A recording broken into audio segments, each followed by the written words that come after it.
Hello and welcome to my Nikon Z50mm f1.8 review. And after doing the Z50mm f1.2 review a few weeks ago, I thought this one is going to be very interesting indeed. And boy was I right about that. And now I am wondering where I am with this f1.8 lens. You see, I owned the 50mm f1.8 lens now for several years, and after using the f1.2, I found myself thinking this f1.8 lens may have been a mistake.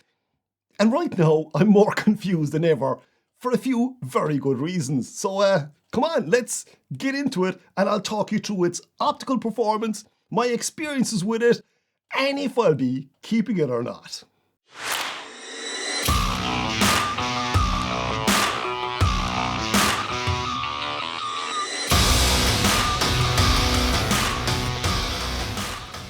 So in this 50mm f1.8 review, we will be looking at sharpness, bokeh, focus speed, focus breathing, size, weight, vignetting, chromatic aberration, and more importantly, how this lens has worked for me.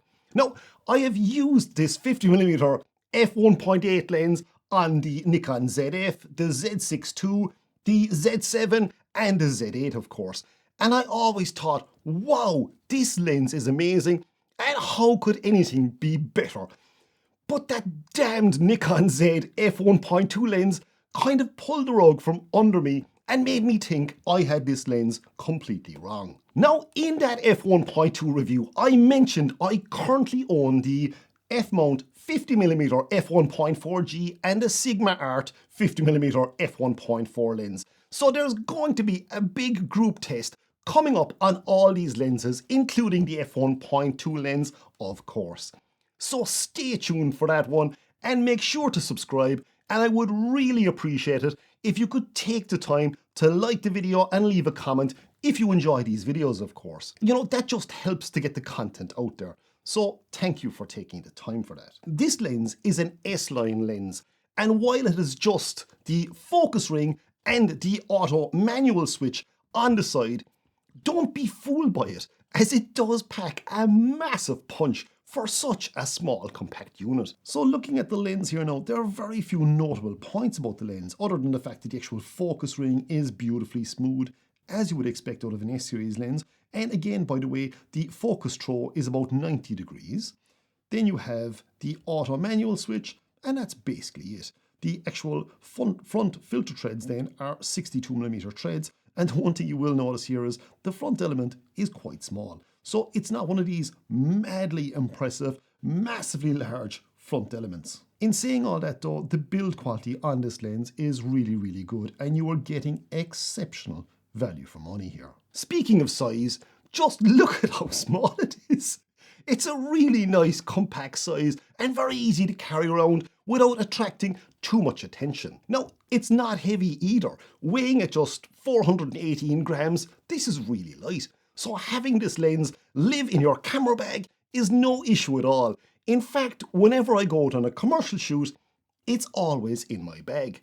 So from a size and weight perspective, the 50mm f1.8 is a pure winner. It's as simple as that. But how is this lens optically? As let's face it, that's where it really counts. So let's quick fire through the test charts now to see how sharp this f1.8 lens really is. So we're going to look at center sharpness first. So let's zoom in at 100% on my test chart image. And looking here now at f1.8, the results are incredibly good considering this is shot wide open. At f2, sharpness improves again, and at f2.2, yet again we have further improvements. At f2.5, it's fractionally better. At f2.8, we're really starting to see that sharpness pop. At f4 then, this is exactly where I found the sharpness peaks on this lens. At f5.6, there is very little difference for center sharpness. So for me, the maximum center sharpness on this lens has to be f4. Surprisingly now, this lens is proving to be very sharp. And although that was always my thoughts on it, it's great to see the actual test results confirming it now. So the next thing we're going to look at now is corner sharpness. And again, what we're going to do is we're going to zoom in to the bottom right hand side here, or the bottom right hand corner at 100%. So let's have a look to see how it does there. So this is zooming into the corner on our f1.8 photograph, and while the corner here is not very sharp, it is still very impressive, considering this is shot wide open now. At f2 now, sharpness improves. At f2.2, it improves again, and again at f2.5. At 2.8 now, and sharpness is getting acceptable. At f4 now, and as far as I'm concerned, corner sharpness is very good. f5.6, a slight improvement again, and f8 is roughly around the same. For me, I would be incredibly happy at either f4 or f5.6 on this lens for corner sharpness. So we have our confirmation now that this lens is sharp, both for center sharpness and corner sharpness when it's stopped down a bit. So that's sharpness covered. So what is the next most important thing? And that has to be bokeh, and how well this lens renders out of focus backgrounds at different apertures, and how smooth the transition is between in focus and out of focus backgrounds at different apertures too as well, of course. So let's have a look at some test chart images of Dobby here again and see how well this lens performs. So here's our photograph of Dobby shot at f1.8 with the focus on his closest eye. And as you can see, it is rendering some really nice backgrounds. This is the lens stopped down to f2.2 now, and this is what it looks like at f2.8. And now we're going to f4, and now we're at f5.6, and finally here we're at f8.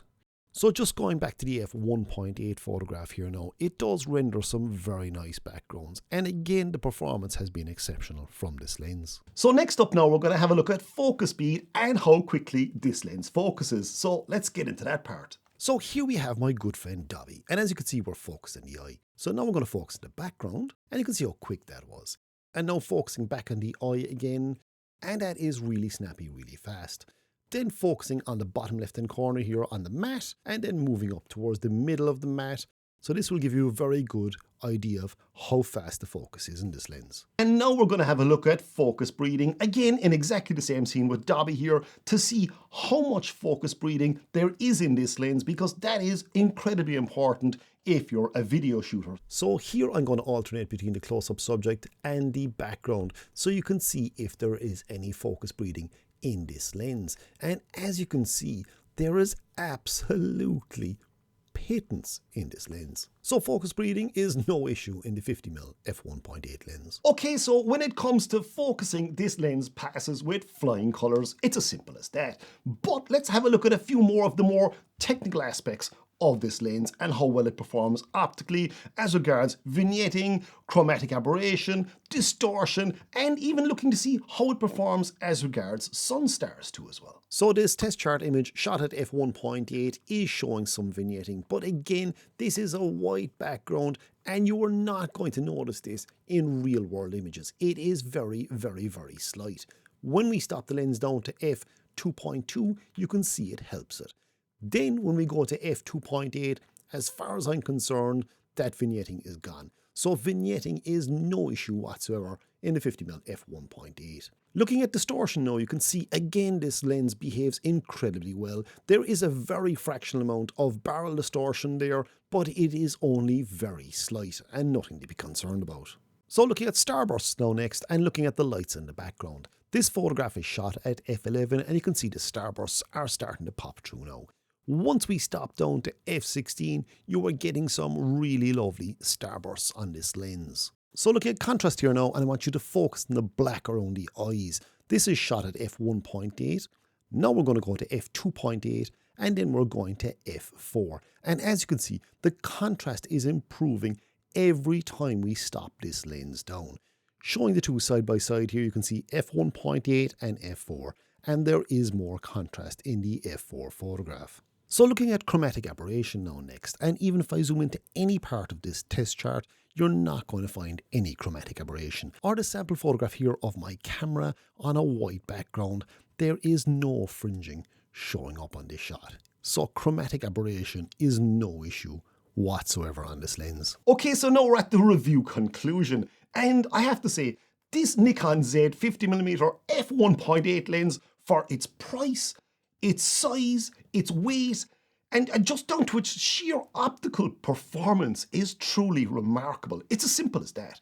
In fact, it has performed a lot better than I thought it would in these tests, which is really making me reconsider my preconceived ideas about it, which in itself is complete stupidity on my part because I've owned the Scene lens now for a good few years and I found myself questioning it.